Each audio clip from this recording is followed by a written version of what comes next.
Bonjour Stanislas Guerini, Bonjour. merci d'être avec nous ce matin. Vous êtes référent En Marche pour Paris.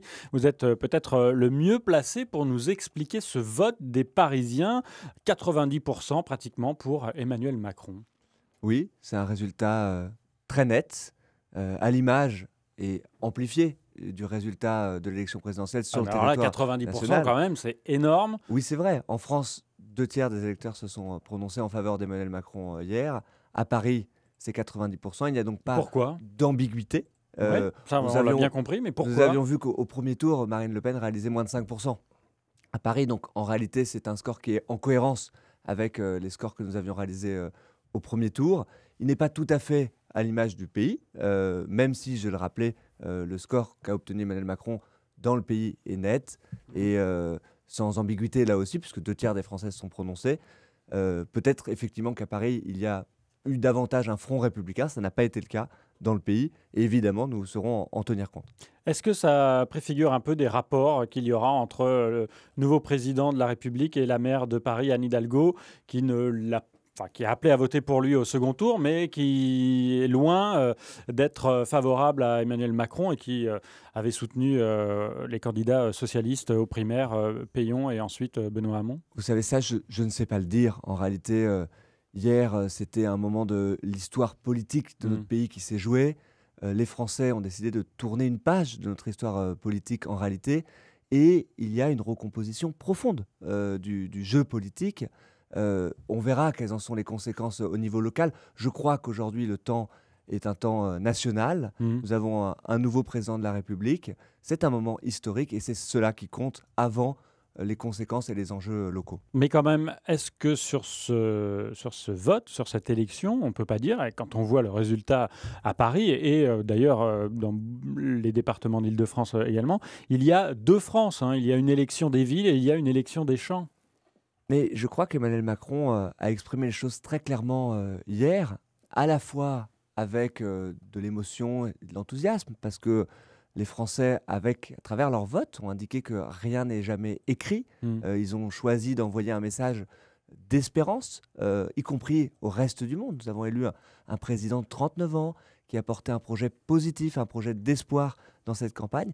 Et dans le même temps, et je crois qu'Emmanuel Macron s'est exprimé et a traduit cette idée hier dans son discours, il y a de la gravité. Parce que nous savons qu'aujourd'hui, la France est divisée. Et ce sera la mission, peut-être la mission principale du Mais lui, il a président de la toujours dit République. il n'y a pas deux France, il n'y a Oui, qu'une seule c'est une mission France. de rassemblement. Et je crois que tout au long de sa campagne, et on le verra tout au long de son quinquennat, Emmanuel Macron, il est obsédé par cette idée de rassembler, non pas rassembler par des arrangements ou par des accords en modifiant son projet. Il a été très clair là-dessus. Rassembler en obtenant des résultats. Mais vous Et, l'avez vu, cette il y a un gravité- sondage Ipsos qui indique que 61% des Français ne veulent pas donner une majorité à l'Assemblée nationale à Emmanuel Macron. Est-ce que vous êtes inquiet? Nous le verrons bien. Inquiet, non, parce que vous savez, depuis des années, on nous expliquait que Marine Le Pen était qualifiée pour le deuxième tour et qu'elle serait en tête. C'était un fait inébranlable qu'elle serait en tête du deuxième tour de l'élection présidentielle. Nous avons proposé quelque chose de nouveau aux Français. Il y a un an, En Marche, ça n'existait pas. Et puis Emmanuel Macron est arrivé en tête du premier tour de l'élection présidentielle. Vous voyez, rien n'est écrit. Et je pense qu'à travers ce choix, les Français aussi ont signifié un choix de renouvellement de la vie politique. Et Est-ce que c'était ce matin, on n'est pas un quand même message- devant un abysse, c'est-à-dire le plus dur, c'est maintenant, quoi. Il va falloir trouver un Premier ministre, construire une majorité, remporter les élections législatives. Tout cela, c'est un énorme saut dans l'inconnu pour Mais En Marche. il n'y a jamais eu de doute là-dessus. Et Emmanuel Macron a porté avec conviction et courage un projet depuis le départ. Donc, si il avait des doutes maintenant, ce serait étonnant par rapport au projet qu'il a pu porter. Donc, nous savons que la tâche sera immense. D'abord, effectivement, de remporter la majorité aux élections législatives. C'est un enjeu immense pour le président. Il faut lui apporter une majorité pour gouverner. Les Français ont toujours fait des choix cohérents. Mais on Mais entend aussi- déjà mais depuis aussi, hier soir. si vous permettez, un enjeu de renouvellement de Oui. la vie politique. Et c'est ça l'enjeu aussi des élections législatives. Mais on lui met déjà des bâtons dans les roues. Il y avait des manifestations anticapitalistes hier soir à Paris. Il y a un rassemblement cet après-midi des syndicats, des associations. Et puis, il y a cette petite musique qu'on entend depuis hier qui est il y a une forte abstention et le président est illégitime. Alors, illégitime, je ne le pense pas. Et encore une fois, il est arrivé en tête du premier tour de l'élection présidentielle. C'est un fait politique majeur. Mais comment Cependant- composer avec... Cependant, il faut l'entendre. Il faut l'entendre.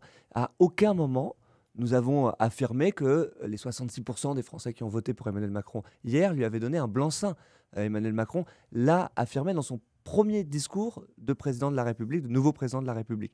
Et il ne le prend pas comme tel, mais sa démarche, elle reste la même, c'est-à-dire à la fois une démarche de rassemblement, c'est dans l'ADN du mouvement politique qu'il a fondé, mais une démarche de clarté de l'offre politique qu'il propose. Et c'est cela que nous voulons faire, D'accord. obtenir des résultats. C'est comme ça que nous rassemblerons les Français. Dernière question rapide, Stanislas Guerini.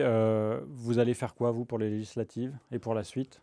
Moi, j'ai déposé comme 14 000 candidats En Marche, mon dossier pour les élections législatives. Donc, si mon Où ça? mouvement En Marche, dans la 3e circonscription à Paris, C'est où? si mon mouvement, c'est sur le 17e et 18e arrondissement, les quartiers des Batignolles, Épinette et Grande Carrière.